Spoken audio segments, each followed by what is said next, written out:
Welcome to the 2021 Economic Depression and Preparation Channel. I'm your host, Tony. Thank you for joining me once again on this weekend edition, March 27, 2021, the last weekend in March. Please be sure to hit that subscribe button for the latest financial 100% news in the United States and sometimes beyond.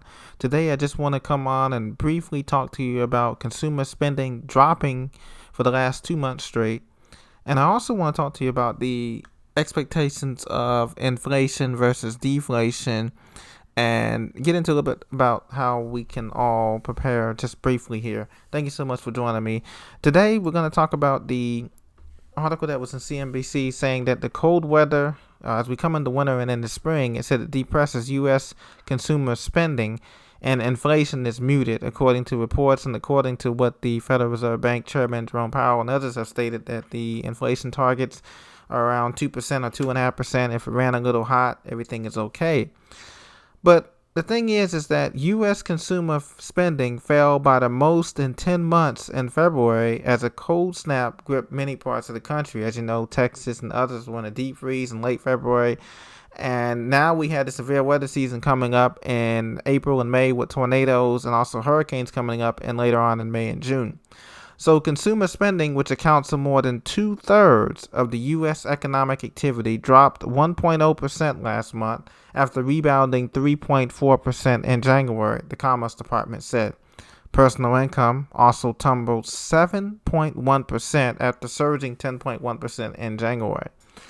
So this is after we've gotten the $1,400. Most people have received their stimulus check. Kids and auxiliaries have received their stimulus check. And that is going to work through the economy within the next 2 weeks. So by the middle of April, this slump is going to be here, as I do not anticipate another stimulus check arriving for quite some time for individuals, because President Biden and his team want to pass the infrastructure bill. And so as we look at this, many people are finding side hustles, side gigs to kind of survive. And this article here brings us to the point, gig workers face tax change from Democrats' $1.9 trillion stimulus package, according to MarketWatch.com. This was today updated. Online platforms will be required to send 1099-K forms to more workers. So you may be an online businessman, you may be a YouTuber or a gamer or a video gamer, or you may have work online, small business. Well, that is going to be taxed even heavier. And more countries are doing this. The United States is behind because in Europe and in parts of Asia, they already are taxing people for internet income that they made. So this is something that is going to be absolutely affecting this economy. Uncle Sam is going to get his cut regardless, whether it's on the internet or off the internet, black market. The gig economy is going to send this to workers who have earned more than $600 in a year. That's down from the prior thresholds of $20,000 a year and 200 transactions.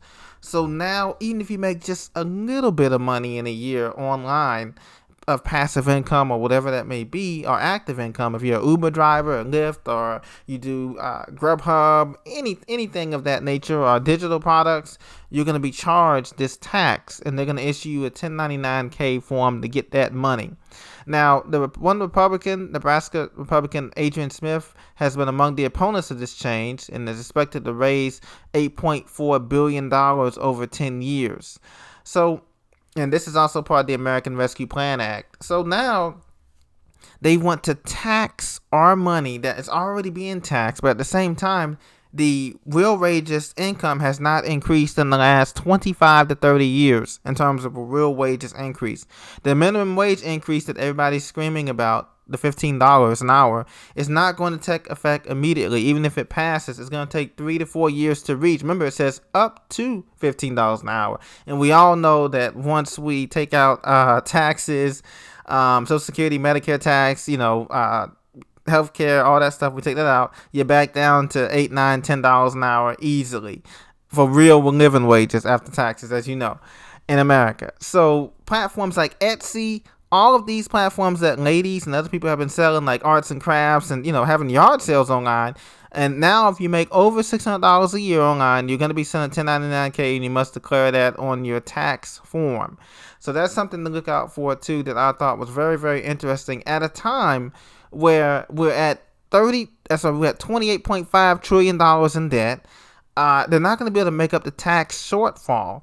And America, by many, is considered heading in, being sort of a Babylon, in the sense that we've run amok with high debt, low production, low U.S. production, and also with that shipping tank being stuck into in the Suez Canal, that's going to delay shipping. And so inflation and deflation is going to impact your investments. First of all, we're going to have a little spout of inflation probably this summer as people get excited about traveling again and all this kind of things because of the vaccine. Gas is going to go up. You've already seen that. Gas in some parts of LA is already at $4.50 a gallon. We've seen food prices go up throughout every country, from west, southeast, midwest, northeast. The food prices have gone up tremendously. And so we're going to have this brief spout of inflation until after summer. After June 30th, that's when we're going to get into this stagflation and then finally deflation. And I think that's going to be the ultimate change. While most are expecting hyperinflation, I expect it to be a deflationary depression, because the asset bubble has to pop in housing, credit, everything.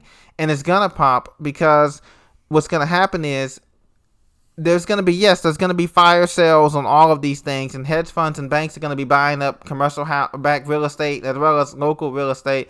But for the individual consumer, we're going to be saving our money and not spending it in this economy once we know that the prices are falling. And that leads to money sitting in the bank and CDs and bonds, treasuries. That's exactly what the smart money is doing. They're going for treasuries, bonds, buying bonds, municipal bonds, and holding on to sitting on cash. Because you remember, the top 5 companies that make up the Dow Jones, top 6 companies that make up the Dow Jones, S&P 500, Russell 2000 are what? We know the companies: Amazon, Facebook, Apple, Microsoft, Google, Netflix. Those companies are sitting on a huge reserve of cash. The reason why they're sitting on a huge reserve of cash is because they're waiting for this deflationary bubble to pop. Whenever it is, they know when it's going to pop, and they have a plan. So that's going to be the plan. The only people who are going to be buying up this stuff is the heavy assets. We're going to have tangible physical assets, but the heavy assets are going to be these super rich people, the 1%, when the deflationary depression hits. Okay, so when we get into deflation, how can we protect our assets about deflation? Well, you want to have some cash on hand, liquidity out of the banking system. If you get gold and silver, that's great too. That tends to be physical assets, tend to hold their value during a deflationary depression. So you want to be able to get that as well. Now, in the beginning, how to protect against inflation. This article from U.S. News says keep all your savings in cash. You want to be liquid as possible. No, you don't want to be liquid as possible. Excuse me, because cash is trash, as Ray Dalio said in an inflation, because you're losing money in a savings account because you can't get any interest, obviously. So, you might want to get some stocks. Now, when I say invest in stocks, you don't want to get the heavy stocks. You want to get cyclical stocks, meaning stocks that everyday consumers may get, purchase, like dollar store stocks, anything to do with durable goods, like manufacturing goods like aluminum or steel or something like that. Oil, energy stocks, those are good to have. And of course Walmart, things like that, will always do well if you can afford it. Those are kind of higher end stocks. Anyway, treasuries are good. Bonds, once again.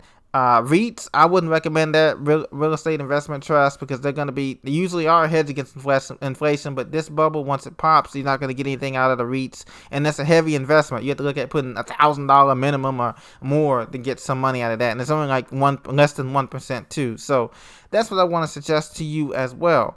As far as a financial picture. Now, I'm not a financial advisor, licensed or anything, but I just want to give you what I see, in my opinion, as what's going to be happening as food prices go up in the short term, gas prices go up in the short term, utilities go up, and there's going to be more civil unrest going up as well. As you can see, not just the shootings in all these states that we've seen in Colorado and Virginia Beach and all the places, but the civil unrest, the people being locked down and cooped down because of the health crisis.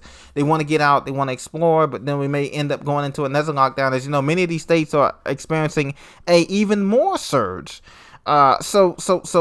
experiencing another surge. So we have to be watching out for that as well. So I just wanted to bring that up to keep fighting, champ. Keep fighting, champ. Is the last message I want to give to you, is that keep doing the things that you need to do to be successful for you and your family, and to protect you and your family as we go through the beginning of this 12-year depression that's going to be hitting not just America but worldwide. Unfortunately, we're going to feel it more because of the situation. So be blessed today. Stay tuned for more updates. Thank you for listening. Have a great night.